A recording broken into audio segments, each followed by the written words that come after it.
Good evening, and thank you for joining the New York Jewish Week and UJA Federation of New York for our monthly Folio literary series.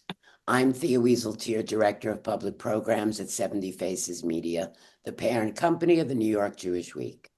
Tonight, we are delighted to welcome author Mark Oppenheimer in conversation with Molly Tolsky, Editorial Director of Cultural and Lifestyle at 70 Faces Media. They'll take a deep dive into Mark's new book, Judy Blume, A Life, drawing on unprecedented access to Judy Blume's private papers, along with original interviews. The book offers a rich and revealing portrait of her journey as a literary icon. Our partner, UJA Federation of New York, knows the role that art and culture play in lifting up our community and our shared values. Whether they're hosting a book series, sponsoring an art exhibition, organizing community concerts, and so much more. We are all strengthened by these shared connections and explorations of the full diversity of Jewish life. To learn more about UJA's work, please visit their website. The link is in the chat. And with that, it is my pleasure to turn to Molly and Mark to start our program. Enjoy. Oh, hi, Mark. Hi, how are you, Molly? I'm good. How are you? I'm great. It's an honor to be here. Thank you all for having Um, me. Super excited to talk about Judy Blume and this amazing book and this wonderful look into her life that you've given all of us. Um, just so anyone in the audience, if you have questions that come up while we talk, please feel free to drop them in the Q&A box, the one with the little question mark in it. And I'll keep an eye on those, and we can also reserve some time towards the end to take some questions from the audience. So feel free to use that as ideas come to you.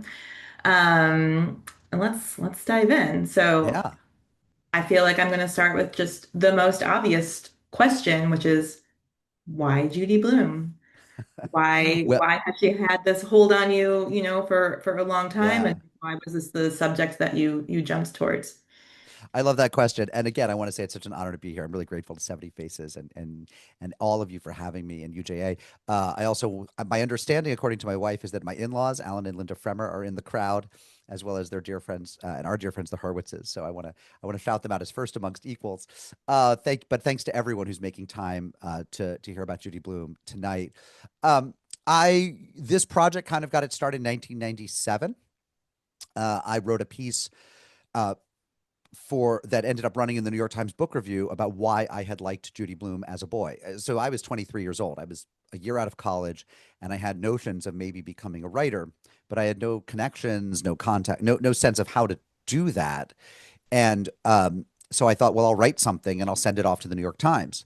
And so I wrote this essay about my childhood love for Judy Blume, and I think it was about the 25th anniversary, maybe, of the publication of Tales of a Fourth Grade Nothing, I think. And so that gave it a news peg. That gave it a reason why someone might want to run it. There was a kind of, anniversaries are good for the news. And I printed it out on an old dot matrix printer, for those of you who remember before laser printing, the early computer printers, folded it up and mailed it to the old Times building on 43rd Street in the mail, snail mail with a stamp. And a month later, got word back that they liked it and they wanted to publish it if I could look at their changes, their edits by fax machine. So I had to find someone with a fax machine, and we edited it. It ended up running, and Judy Blume saw the piece and liked it and reached out to me. We ended up meeting months later, and then stayed in very loose touch over the years. I always want to be clear in saying that, it's not as if we were close friends. We weren't in regular touch, but every few years we would exchange an email, say. And about 15 years ago, I started pitching her on the idea of writing her biography. I have written 6 books. This is my first biography. And I think that it was really more the subject that interested me, although the form of the biography also became interesting to me. So, to answer your question, the first piece of it is that I've been interested in her work since I was 9 or 10 years old. I really loved realism. The reason I read so much Judy was because the other books being pushed on me as a somewhat bookish young kid were all fantasy and science fiction, and I was not interested in elves or hobbits or space aliens or any of that other stuff that the other boys seemed to be reading. And Judy was writing about everyday people, boys and girls my age who looked like me, sounded like me, and that was very relatable. So I'd always loved those books, and I'd always loved her work. And then I wrote this early piece in my early career about her, and the idea of writing her biography stuck with me. And then the last piece of it is that in 2021, I guess, or 2022, I wrote a book. This was my last book, which was about the Tree of Life synagogue shooting in Pittsburgh. And so that was a sad book. It was not a bleak book. I think it's actually a very hopeful book because it's about the resilience of the Squirrel Hill neighborhood of Pittsburgh. But after doing that book, you can understand why I wanted to write a more kind of cheery, upbeat, enthusiastic book. And writing a biography of one of my favorite writers seemed like a good way to go. Um, yeah, absolutely. And I feel like, Judy, like the things that she's written about often touch on more serious stuff, but they do have this kind of like pure, like joyful, lighthearted nature to them that I think is why so many people fall in love with them. Yeah, Um, and people love Judy. I mean, she has an enormous fan base. She is somebody who regularly encounters people on the street who recognize her and tear up, want to hug. I mean, they're meeting their heroes. So, to write about somebody who's had that effect on culture was really a great a great treat. so she gets in touch with you and she's like, okay, I'm ready for you to Oh, write your so biography. she What's actually the next step?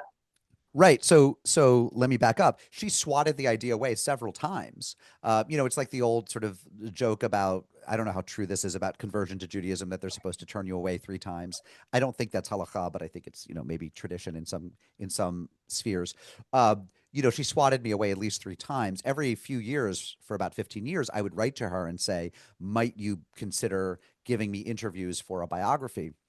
And her general answer was, I'm not ready. I'm too young. I have too much life to live. It's not time for my biography. And then at a certain point, she began cooperating with a documentary film crew that ended up making the Amazon Prime documentary, Judy Blume Forever, which is excellent. People should watch it. And so there were a couple years where she wasn't, where all the interviews she was giving were to that documentary crew. And then when that was all wrapped in the summer of 2022, she reached out to me and said, I think maybe it's time for me to talk to somebody about writing my biography. So she finally said yes after having said, quite kindly, having said no a number of times over about 15 years. And I know some of the source work that you were looking at for this book was she had started a memoir, right, in Yeah. progress at some certain point. And I think for a lot of writers, you might expect, as a writer, you want to be the one to tell your own story. But reading your book, it seems like Judy really bristled at the idea of writing nonfiction about herself. And like while her fiction borrowed a lot from her life and her experiences. She really, didn't enjoy the idea of actually putting her own like personal life out there. And I'm wondering Yeah. if that's part of why she actually gave you the reins here.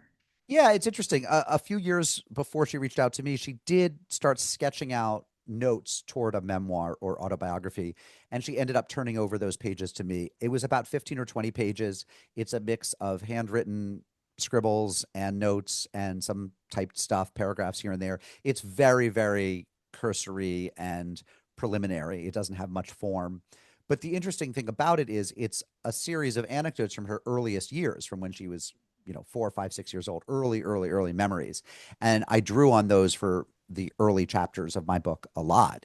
Of course, these reminiscences are beautifully written, even though they're first drafts. I mean, they're immediately recognizable as Judy's voice, as her great prose style. And of course, had she decided to write an autobiography, it would have been wonderful. It would have been one of the great American autobiographies. So in a sense, it's a loss that she never did, but it was my good fortune that she had held on to these notes or early sketches and handed them over to me. She has written very little nonfiction. That is true. There are novelists who also alternate, but between fiction and nonfiction. I mean, lots of them. Updike, of course, wrote enormous amounts of nonfiction in addition to his novels. Martin Amis, V.S. Naipaul. I mean, you can make list after, and then there are the ones who really almost never do. Faulkner wrote very little nonfiction, and Judy falls into that camp. She edited a collection of children's letters to her called Letters to Judy, which came out a couple decades ago. And she's written, I mean, a few essays, but fewer than 10. She contributed an essay to a collection by women writers about getting their period. And that's a great piece. And I draw on that for this book. She once wrote a piece for TV Guide. It was a profile of Hillary Clinton, which was actually quite good. And they hung out together, and she wrote that piece. But that's about it. I mean, it's like fewer than 5 pieces of nonfiction ever. She wrote very early in her career. She wrote a couple book reviews, but I mean, fewer than 5 or 10. Yeah. And in your book, I remember the section about the letters to Judy, like she had to intersperse some of those letters with her own personal kind of thoughts Yes. or experiences. And it seemed like that was actually super hard for her to do. Yeah, Or just it's funny. uncomfortable for her. There are these novelists who, if you want to understand them, you have to read their fiction. I was just talking to actually another biographer who recently wrote a biography of a novelist, and he said, this was someone who had written a lot of nonfiction, but it was filled with lies and fabulism and dissembling, and ultimately the true versions of some of the stories in this novelist's life were dumped into novels. Like he would take the real thing that happened, but give it to one of his characters. It's not quite that extreme with Judy, but she is someone who I think her expression of herself is in her fiction. She's not somebody who wanted to express herself through nonfiction writing, through personal memoir or essays. And in fact, the very first stuff she did when she began aspiring to be a writer in her late 20s was fiction. It was coursework for an adult ed class on writing for children, and that homework grew into what became Iggy's House. And but it was not, these days everyone wants to write a memoir, and that was never her path. Um, I'm curious for you as a young reader of her, how much, obviously, I mean, one element of her life that does very much come through in her fiction is there's a lot of Jewish characters and just the Yeah. general kind of secular Jewish upbringing that she had that's really infused in a lot of her characters. And I'm wondering for you if that felt like part of what also drew you to her work and if you can kind of speak on, I don't have a sense, honestly, of Yeah. like her books what the Jewish community's reaction to her books were when they were first coming out. This is so interesting, like the Jewish Judy. And by the way, I hope that mine is the first biography of her. I hope that other people come along and do different takes on her and do a better job, and surpass it. She's a great enough figure in American life and culture and letters that she deserves multiple books about her. And there have been a few, but I hope there are more. The question of her as a Jewish figure is something that could be its own book. There have been a couple academic scholarly articles about it, but only one or two. Interesting fact about her and Judaism is that most of her readers may not know that she's Jewish. I mean, we forget, if we've grown up in Jewish milieu or lived in very Jewish places or gone to universities that have a big Jewish population, where people develop a sense of who's Jewish, who goes to services, or who eats kosher or whatever. That for most of America, in a country that's 98% Gentile, they don't presume that anybody's Jewish, and they don't recognize Jewish last names. So a name like Bloom, which is not, let's say, Goldstein, right, is not clocked by most Americans as Jewish. I don't think even her maiden name, Sussman, necessarily would be. A lot of people, I've discovered, presumed that Bloom was a pen name, was a pseudonym. They thought, you're writing for children, it sounds like flowers, and right, Bloom, isn't it? And it is a perfect name, but no, it was the last name of her first husband, John Bloom. And so there definitely, I don't think that her readership in general perceives her as being a Jewish author, but I think a lot of Jews knew that she was a Jewish author, either because of her name or because they read a book like starring Sally J. Friedman as herself and recognized that as just such an intimately drawn Jewish girlhood. Um, and then, especially earlier in her career, when she was saying yes to every invitation before she got super duper famous, she was hosted by, Jewish women's clubs, Hadassah, various Jewish, B'nai B'rith, various Jewish charities that would have events. She was a little bit on that circuit. I mean, she was on every circuit. So it's not like she was a creature of the Jewish cultural world, but that world paid a lot of attention to her, and she would give talks that were appropriate, talking about, her family roots and growing up in a conservative Jewish synagogue and, that sort of thing. So So it's something that she has certainly owned up to and been proud of. But I think that there's a real division between those who think of her or claim her as a Jewish writer and those who haven't the faintest idea.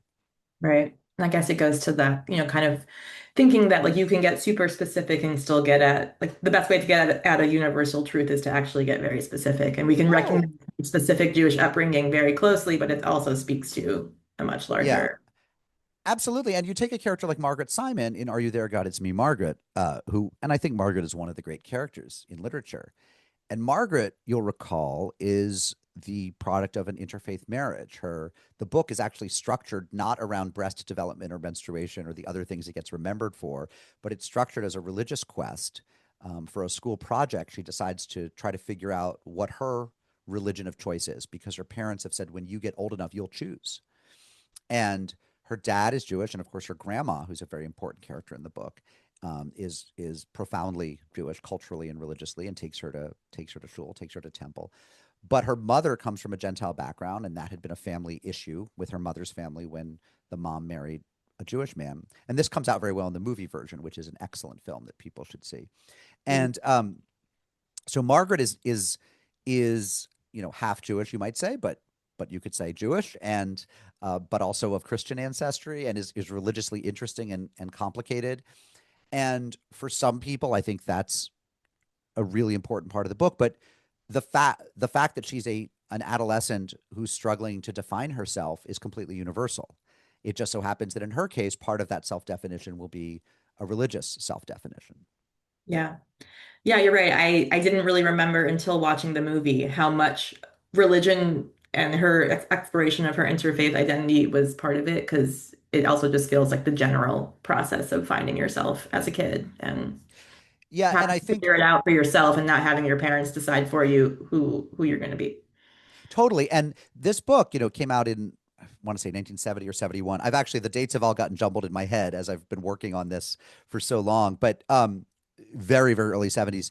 Um, at the time, interfaith marriages, while on the rise, were still very much the exception and quite controversial. And so, some of the people in the audience will remember the TV show, the situation comedy Bridget Loves Bernie, which was about a Gentile, I think Irish American young woman marrying a Jewish cab driver, played by David Burney.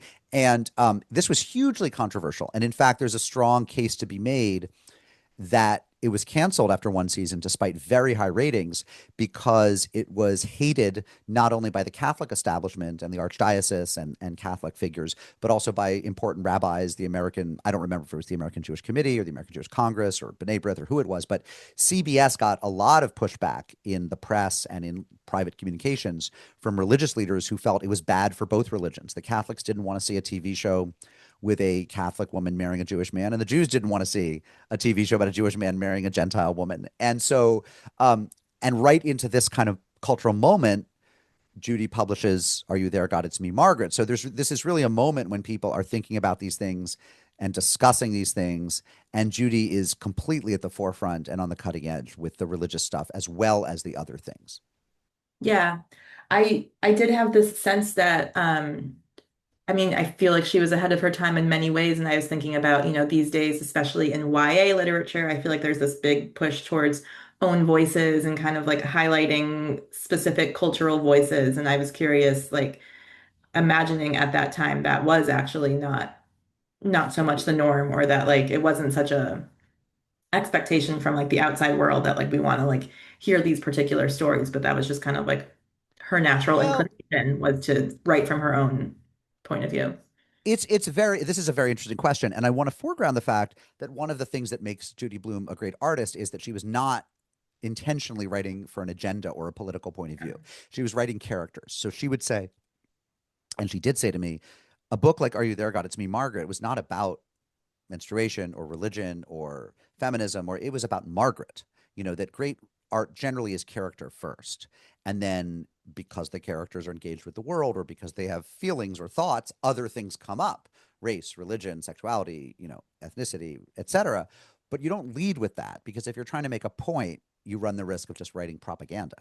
And I think a lot of YA literature today, a lot of literature always falls into that trap of being about an agenda or trying to prove a point.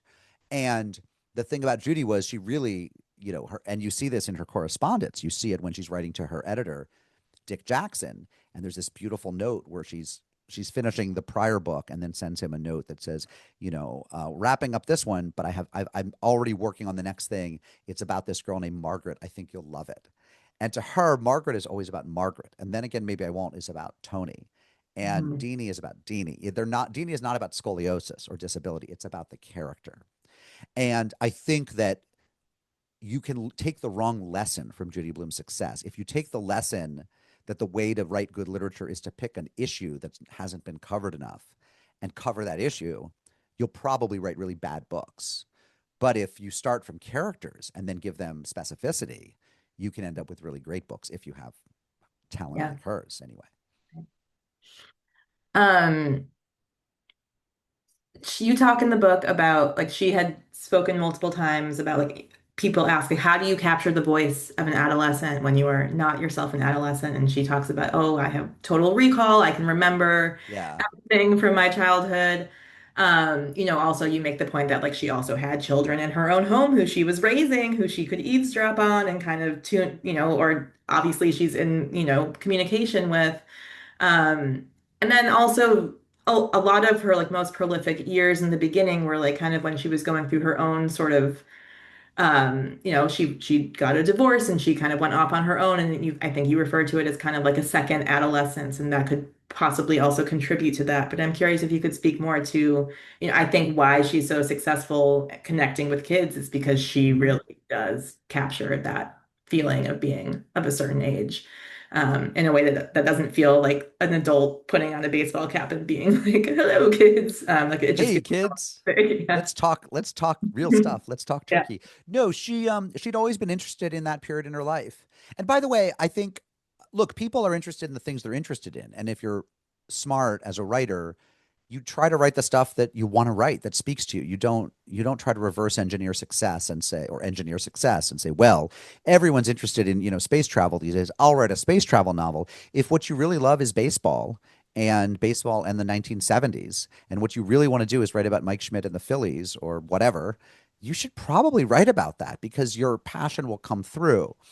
And Judy Blume had the wisdom to write the stuff that she cared about, and she really cared about childhood. It just was interesting to her. She was somebody who always thought and rethought about her own early years. Um, but not college, for example, right? Like she was it's pretty clear if you read Judy that she's highly interested in, say, the ages of like 5 to 15. And then one or two of her books kind of push a little bit older, like Forever and Tiger Eyes go into like the late teenage years. And then, of course, she did write some adult novels. And Summer Sisters has like a segue, a sort of period where it deals with the girls in college. But really, like, she's not interested in the early 20s. Like, it's not like she's interested in women or Jewish women writ large. She really is interested in certain periods of development, and she looks at them over and over and turns them over and always finds something new to do with those years. And I do think that she was paying a lot of attention to her own children in those years. They were bringing home stories from school. Um, so, Blubber, for example, began with a story that her daughter Randy told her about a girl who was being bullied in Randy's classroom.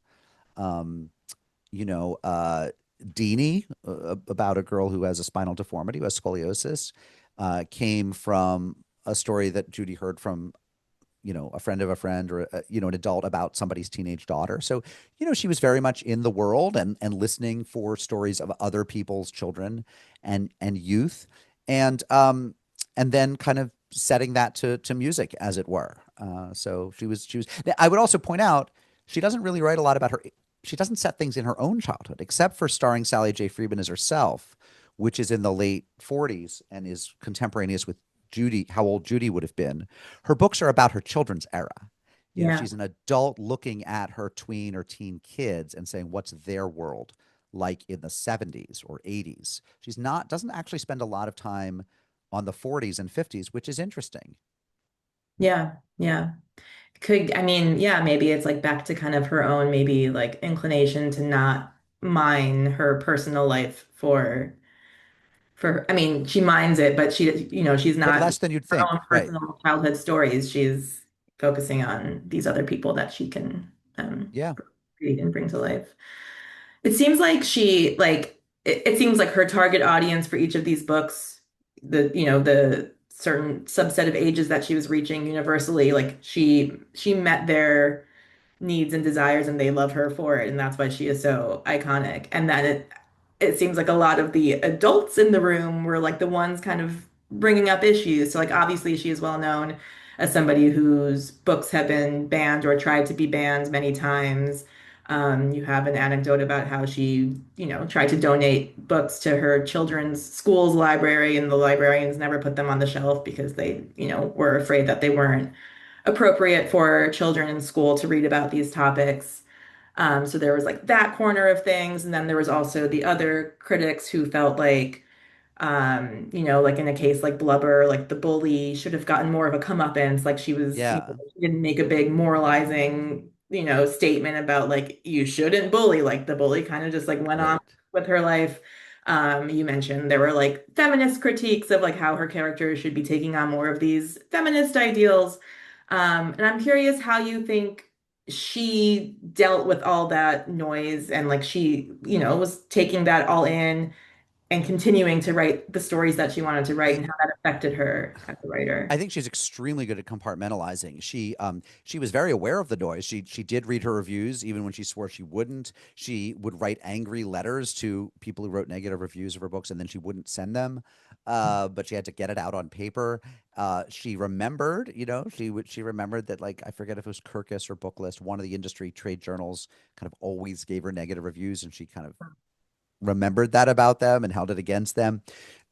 She was deeply concerned with people who challenged books in libraries, school libraries, and wanted to take them off shelves or wanted to restrict them. And she spoke out a lot. She got very involved with the National Coalition Against Censorship at a very kind of granular level, serving on committees and boards and writing handwritten notes to raise money and get people to turn out for events, rallying fellow writers to take the issue seriously.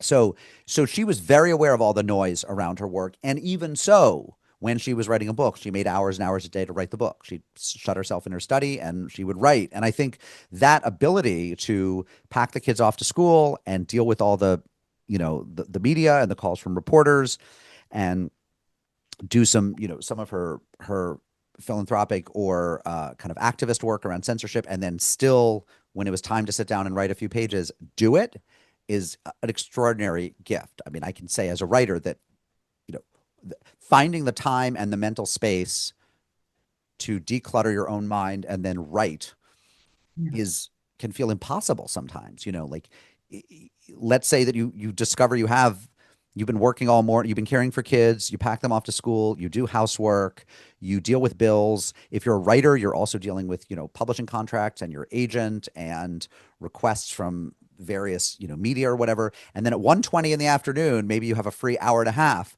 Are you going to spend it trying to write, or are you going to just take a nap, or are you going to watch a soap opera? Or I mean, I'm just thinking of myself here, right? So the fact that she was so relentless about her craft and just kept writing is in some ways why she's as famous as she is.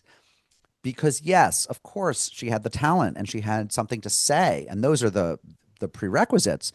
But there are other people with talent and something to say who don't have the work ethic or the ability to make the time to clear their head and find the space and just keep going. And she's somebody who always kept going, and early in her career had a lot of rejection. And I've read dozens of these rejection letters that she got from publishers before she ever had any work accepted. So that resilience, that grit that allowed her to plow through those rejection letters and keep writing was also what allowed her to kind of keep producing as a writer when she was at the center of lots of controversy. And it's a gift that stood her in tremendous good stead. Yeah, I agree that, I mean, for me, that was the super inspiring, as somebody who has a job and two young kids and also is a writer and wants to be writing. It's like the biggest challenge The and like, biggest thing. yeah. And yeah, wanting to spend your free 30 minutes taking a nap or just like zoning out on the couch.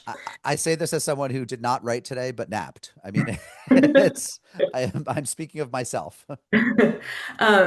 I thought it was really interesting. And I feel like this was kind of a recurring theme too, that at one point you quote her as saying, "I know I'm no great literary figure." And it seems like in general, she has this modesty, or perhaps putting on this persona of modesty. Um, and I imagine it comes down to the fact that she was writing for children, and that people think of great literature as being for adults and being these, hefty, great American novels. But um, yeah, I'm curious what you think. Like, do you feel like that was a feeling that came from that kind of outside external feedback? Or was it like imposter syndrome? Like, what was going on there for her? I think almost everybody has imposter syndrome, and I just think she's no different. I think, she's also somebody who did not get any um, positive feedback on her writing until she was 30, because she didn't even start writing until she was in her late 20s. She's that, I think, a fairly unusual writer in that she didn't grow up aspiring to be a writer. She thought maybe she would be a teacher. She thought maybe she'd be a movie star. She had thought about librarian, but she was not somebody who wrote a lot. She told stories in her head to herself. She was a storyteller. She narrativized things, but she wasn't somebody. Oh, and she read tremendous amounts. She was always a voracious reader, um, at a very high level. I mean, she was reading adult novels. Like a lot of readers, she outgrew children's literature while still a child, and started pulling books off her parents' shelves, which were filled with, Hemingway and Faulkner and Dos Passos and Steinbeck. Her mother, in particular, was a great reader.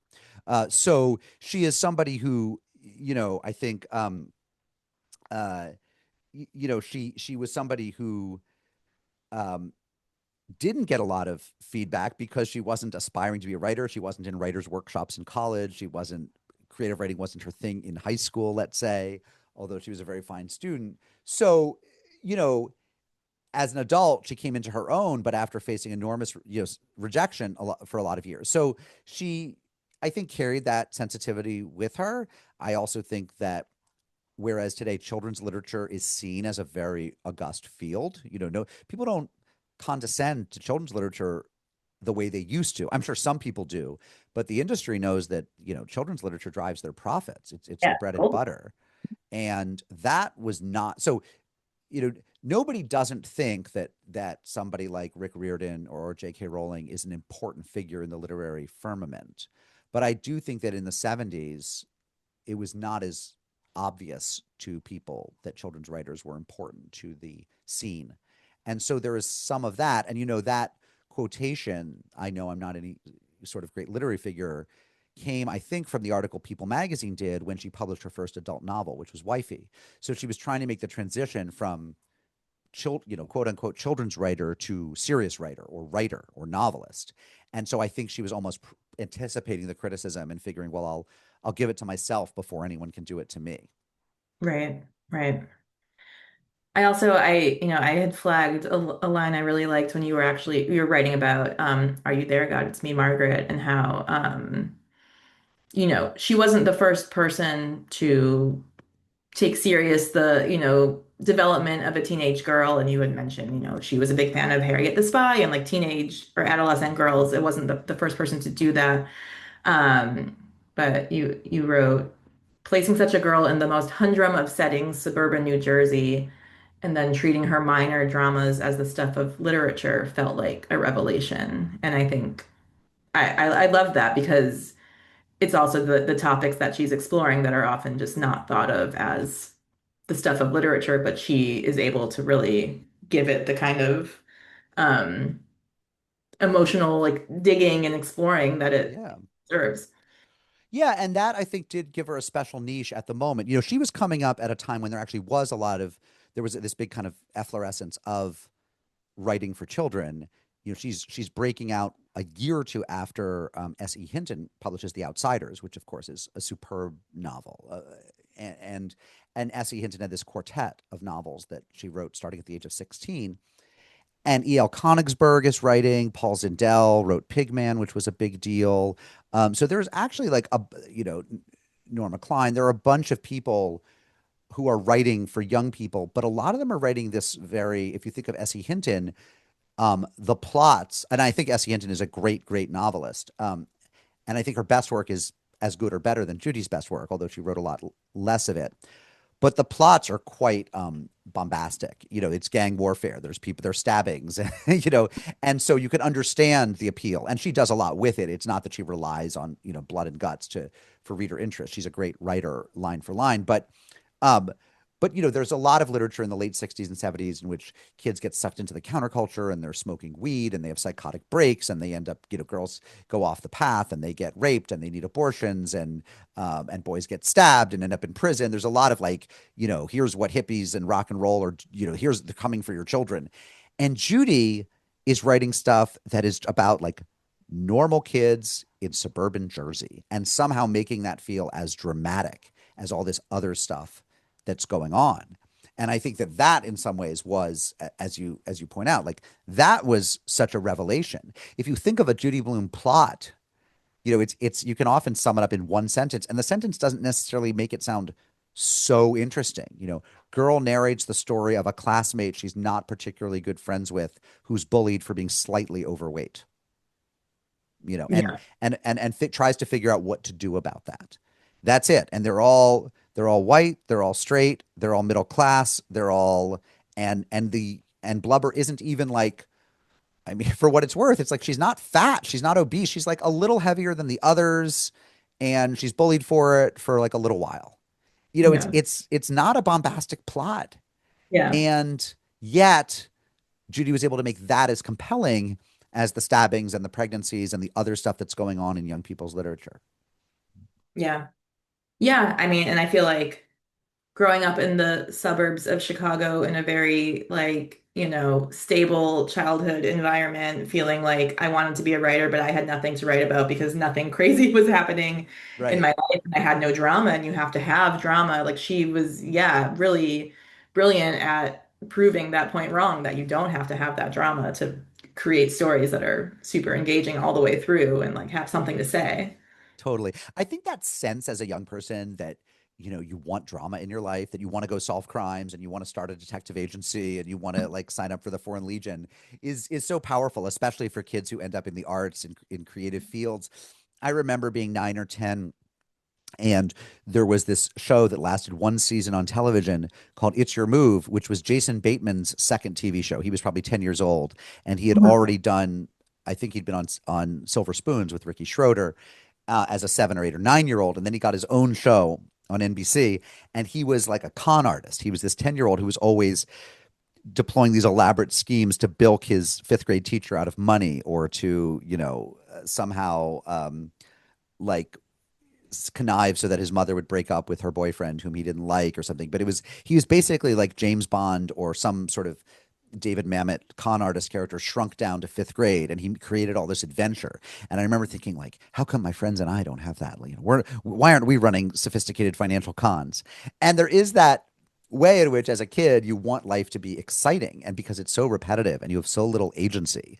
And I do think that I'm sure that part of the appeal of Judy Blume was she made the everyday seem like it could be exciting. There's not even there's scarcely any divorces in Judy Blume's books, and yet something that happens to fully half of the world population, getting your period, becomes this really interesting drama in Are You There, God? It's Me, Margaret. Yeah. We've started getting some questions from the audience, and just a reminder, people can still drop those in the Q&A. But I can start sprinkling some of those in. Yeah. We got one from your number one fan, Norma Horwitz. Ah, Is that your in-law? yeah, it's one of her dear friends, but Okay. yes, you Um, might as well be. is Judy involved in the Jewish world today? She is curious to know. Uh, Not really. Two of her three husbands have been Jewish, and of course her children are Jewish by her first husband. And she is, certainly willing to stand up as a Jew, and has spoken of her Jewish heritage fondly and with pride. But she has not been a synagogue goer in her adult life or somebody who celebrates Jewish holidays much.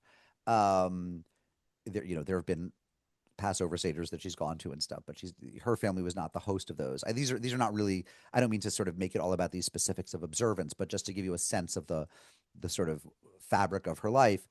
She certainly feels very culturally Jewish. She has many Jewish friends, but her involvements right now, she lives in Key West most of the year, where she she and her husband George Cooper help run this bookstore that they founded, this nonprofit bookstore in Key West. Her husband was part of a nonprofit that brought an art house cinema to the island. So he's very involved in the film scene in Key West. They're very involved in the arts community. She still is very active against censorship. She's active in pro-choice politics and Planned Parenthood. So, she campaigned for Obama. I mean, she's active in a lot of communities, but I don't think any of them are specifically Jewish communities. Thank you. Um, Another question from Juliet was, are there any stories about Judy Blume that you didn't include in the book? Which I know from reading your epilogue, like obviously there are a lot, Yeah. but I'm wondering if there's any, maybe for this particular crowd that you think could be fun Gosh. to share. Yeah, I mean, there are hundreds, because, I worked on this a long time, and part of the job as a writer is to know what to not write, is to cut stuff out. Otherwise, I'd bore you all to tears. So, gosh, that's a great question. I mean, I think, okay, this is just the first one that popped into my head. Woman who is now a Protestant minister. I think she's an Episcopal priest, and who whom Judy hired for a day when she was, I think, at Harvard College. No, she was a Yale undergrad. Maybe she was at Harvard Divinity School. Anyway, Judy was trying to learn more about Harvard and Cambridge, because in Summer Sisters, one of the characters, I think, goes to Harvard. And so Judy found this young woman who I think was studying at Harvard at the time and said, will you show me around and take me inside the houses and the buildings and the dorms and all that stuff? And so she spent the woman recalled this lovely day with Judy, kind of acclimating her and acculturating her to the Harvard community, so that Judy would get Harvard right in writing about it. I mean, Judy had gone to NYU, and she had married right before her senior year. So she didn't even attend her own graduation because she was, home doing housework. And so she didn't have the traditional 4-year college experience in the way that the girls she was writing about did. And so that was just a charming thing. Judy took this stuff very seriously. There were a few of her books that she researched very intensively. 2 of the adult novels were very intensely researched, and I think that speaks to how seriously Judy takes her craft as well. That she makes up a lot out of her heads, but when stuff has to be researched, she would find somebody and say, "Teach me about this." Um, Speaking of research, I'm curious for your book, maybe aside from Judy herself, were there any incredibly illuminating sources that you were, really excited to stumble on or turn to Oh that yeah. like really helped you get the full Oh, picture? I mean, the book is, one reason why I hope it's a delight to read is that it really does. It is this time capsule. It's America. Judy was born in 1938. And I always want to tell people of my generation, I'm 50, almost 52, and my parents are baby boomers. They were born, well, my mom actually might not be. She was still born when the war was on, but they were born in 44 and 45. And so essentially people think of them, and I think of them as children of the 60s, and graduating into the counterculture. My father had to worry about Vietnam when he graduated. People were getting drafted. And I think people presume Judy's an older grandma age. She's of that generation, but she's not. She's 10 years older than that. I mean, she was born in 1938. She's a child of not just the 50s, but the 40s. She remembers when World War II ended. She got married in, was it 1960 or 59 or 60? And so, by the time the Beatles happened, she had 2 children. like she is from a different America. And so interviewing people who were her peers, many of whom are like her alive and totally, with it and able to talk about those years, took me back to, before the Rolling Stones, before the Beatles, even before Elvis. You're back in the days of early Frank Sinatra. It's just a different America. Talking to Rosie Halberstadter, who was a childhood friend, a middle school friend. Talking to Jimmy Ackerman, whom Judy stood up for a dance she was supposed to go to with him because she got a better offer. But they later became friends, and he visited her at one of her houses. And these people who went to high school with her, Mary Weaver, who was a high school friend, Joanne Stern, who was a high school friend, what they remember, the stories that they would tell about going to this wonderful all girls public high school. There are no more all girls public high schools. it's not legal to have a single sex public high school anymore. But a women's education, a girl's education for girls in those days could be a powerful and wonderful thing. And Baton High was, 1,000 girls who ran, all of whom ran the school, the automotive club, the future aviators club, the Latin club, the French club, the newspaper, all of it run by girls. And she was part of this very smart, intellectually ambitious clique where she talks about how when J.D. Salinger would have a story in the New Yorker that week, they would gather around the in the cafeteria and say, "There's a Salinger story." Like, can you imagine that today? Can you I would imagine love that this? to be reality, but Like, yeah. I mean, I will say, like, my wonderful 12-year-old daughter is part of this great group of kids who are obsessed with Shakespeare because in New Haven we have a teen Shakespeare. A nonprofit that does Shakespeare with teens that has a teen Shakespeare troupe. And she does, at that age, you're such a sponge. So she remembers the lines from the plays she's been in and she will like quote Shakespeare to me, which is amazing. That's a very special niche thing. It's not the norm at the public high school. And just hearing about an America in which, you know, single sex education for girls was a real thing, in which literature was really the lingua franca for kids before the internet, before even People magazine, before it was like books and the New Yorker. And I don't know, I'm just babbling, but it's like, yes, the book is a passport into so many lost worlds. And then you flash forward and hearing from people who knew Judy when she was going through her divorces in the 70s, when second wave feminism liberated or gave permission to a lot of women to leave marriages that may have been adequate but weren't, but in which they weren't thriving. And so, then I got to sort of hear about the 70s, which is something I barely remember. Like I was little when the 70s ended. So it really is a story of America, over, almost an entire century. Judy's 88 years old. And so Yeah. this is the story and it's a story of, post-immigrant and Jewish life in America. I'm glad you brought up your own kids and you have two teenage daughters and you have many. I have 23 kids. No, I have five. So yeah, I have, let's see, I'll tell you how old they are. I have four Yeah. girls and a boy, and they are 19, 17, 15, 12, and 7. Okay. So I feel like you can maybe lend some intel because I've been curious too. Judy was a child of the 40s. She was setting these books about kids in the 60s or 70s. I remember, as a tween of the 90s, reading them and feeling like I didn't have the sense that this was like historical fiction, right? Like Right, it's right, very contemporary. And I did not think about the fact that it had, they were taking place decades earlier. right. Um, and I'm curious if that still holds true for the youth of today, or if things truly have changed so much because of social media and the internet that they are actually exposed to these topics more, that that I'm genuinely curious if your own kids have a I, relationship with her books, or if you have seen kids in general today still relating as much as. yeah. Yeah, the question is, do they hold up? And I think that's a really fair question.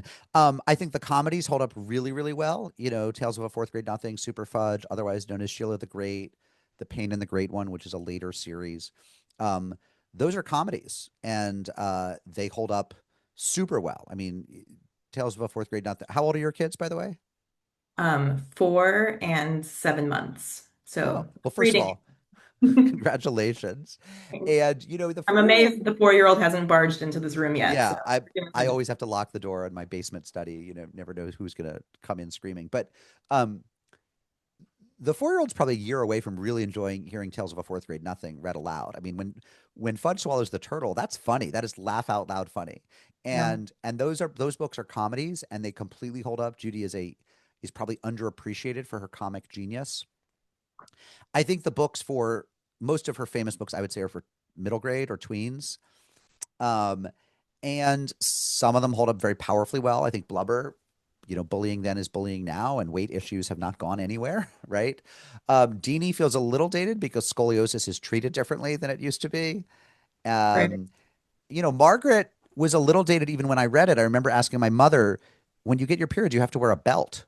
And there was this moment in time where pads were held in by belts. It wasn't, I think it was a few years, and that had not been the case before, and it wasn't the case after. And so even then it was a little dated, but it didn't matter. The book was so great. Iggy's House, Judy has worried at times. Does it still hold up to, say, Black readers? It's a book about a black family moving into a white neighborhood, and um, some black readers have told her it absolutely holds up. It feels very authentic and well done. Look, I think if Judy Blume is being read less than she used to be, it's largely because she helped create a burgeoning field in which there's so many other options, right? In which it's more than just Narnia and Harriet the Spy and Beverly Cleary and Judy Blume and a few dozen others. It's like hundreds of others. And and of course, the trends also come and go. And I would say we are back in a fantasy genre moment, right? Like when I was growing up, there was a lot of fantasy, but there was also, Encyclopedia Brown was a kind of realism. Beverly Cleary, Judy Blume, there was a lot of realism out there. And Yep. right now, I mean, I think in the post Harry Potter world, everything is kind of inspired by that. And so Rick Riordan's books about the Greek and Roman and Norse gods and are kind of fantasy of a sort. Obviously, Harry Potter, and so forth and so on. And so there's a lot of kids are reading a lot of stuff with magicians and wizards again. And Judy's not that. But there are other people carrying on her realism tradition, particularly in graphic novels. So I think, look, the long and the short of it is Judy is being read somewhat less, but in part because she helped open the doors to so many writers. You go into the Barnes and Noble now, and like the children's section is the biggest section, and there used to Yeah. be no children. We went from having a world where there was no children's section to a world in which it's the biggest section, and that's in part because of Judy Blume. Yeah. Yeah, I mean, that's sort of a question we got from Ruth Ann was, are there any writers or books today that have impacted children or adolescents like Judy's books? Or is there someone who has taken the torch metaphorically from her? And it seems like maybe not one person, but just this kind of boom of the whole children's Yeah, I would genre. say not one person. I would say that somebody I point to as somebody who does normal kids experiencing normal stresses, but in a way that is incredibly poignant and compelling, is the graphic novelist Raina Telgemeier, who's written books like Drama and I always forget her other books, um, but she writes about, and a lot of them are very autobiographical, more autobiographical than Judy Blume ever was, about her own childhood in like the 90s, let's say. And there's a divorce, and there's one called Teeth, I want to say. Is like one of them is about the whole plot is, she has an accident, her teeth at a young age get impacted. She ends up needing a lot of dental surgery throughout her adolescence. And I think this really happened to her. And it's a very moving book, and she's a great illustrator. And when I've brought that up to like children's librarians and teachers, they said, yeah, that's right. Raina Mm. Telgemeier is kind of mining the Judy Blume vein. But I think you're also right, which is it's not one writer who's picked up the torch. It's a lot of them. Um, we have just time for maybe one or two more questions. I'm curious if you feel like there is um, like what the biggest misconception about Judy Blume as a person is that you were trying to kind of tackle with this book or that you were able to tackle with this book. Well, I didn't have many conceptions about her at all, even though I had met her and corresponded very occasionally with her. I didn't know her, and I didn't have a lot of conceptions. So I wouldn't say that I was tackling misconceptions, but I pretty quickly realized that the job of a biographer is to humanize the subject. And she is somebody who I think was idealized, has been idealized for a lot of her life. She is somebody who, particularly in the 70s and 80s, was treated as a kind of sage of adult understanding of children. At one point, she was getting about 2,000 letters a month from fans. And a lot of those letters took the form of, my mom and dad don't understand me. Or I could never tell, the thing I'm about to tell you, I could never tell my mom and dad, dot, dot, dot, about masturbation, about some health issues, about being bullied, about being gay, about like, I could never tell my mom this, but I'm going to tell you. And a lot of the profiles of her in magazines talked about how she was becoming seen as America's mother, as if she had this sort of unique wisdom about children. And I do think she had a lot of wisdom about children, and I think she offered a lot of advice when she wrote back to many of these kids, or in her book of letters, where she responded to a bunch of letters that she got. But of course, she was a normal human being whose own kids were often angry at her, and who made some mistakes, and who had two divorces, one of which was quite messy. And so, the project of humanizing her is inevitably the project of a biography, and that's something I had to do. But I wasn't shocked to discover that she was somebody who had flaws, including as a parent. Yeah. Yeah, I was curious, like the relationship with her own children, and she like you speak of her own mother, she had issues communicating with, and it seems like her big goal, she wasn't an agenda-driven writer, as you mentioned, but she did really want to help kids and adults communicate Mhm. better. And if she ever felt like she achieved that with her own kids. I think she's in a very good place with her kids. I think they had rocky times. There's definitely, if in the archives there are letters in which she talks about, Larry's anger, or there was a period, very brief period of a few months when Randy was drinking as a teenager, and I think she felt some responsibility. She had moved them 4 or 5 times in 3 years after her divorce, and so, um, I think that she, was there were tough times, but I think just very, very warm relationship with them now. They see each other, they talk. And so I think, it's a normal, it's a messy, happy, normal family, which, again, like I've been around the block enough times, and as a dad, as a son, as a sibling, to expect that this is what life is. I have to share, this is not a question, but a comment from an anonymous attendee who says that as someone that lived through the transition, it wasn't until Stay Free was invented in the 1970s that we were free from the belt, the period. Okay. That thing was a nightmare, an absolute nightmare, having traumatic flashbacks just thinking about it while writing.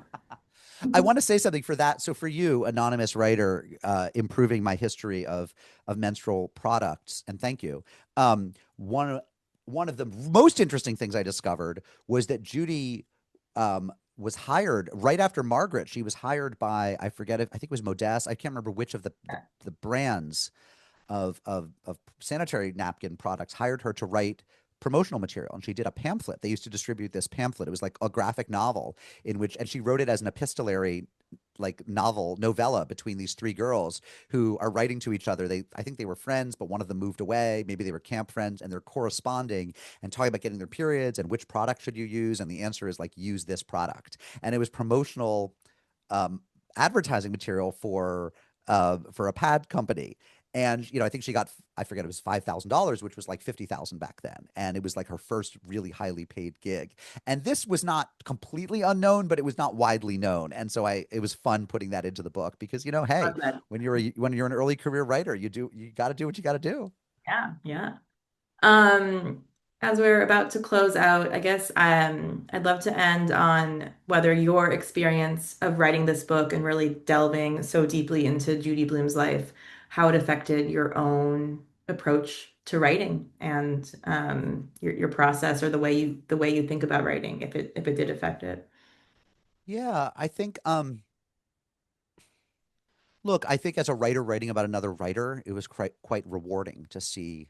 I think writers love talking about process and craft. Like, how do you write?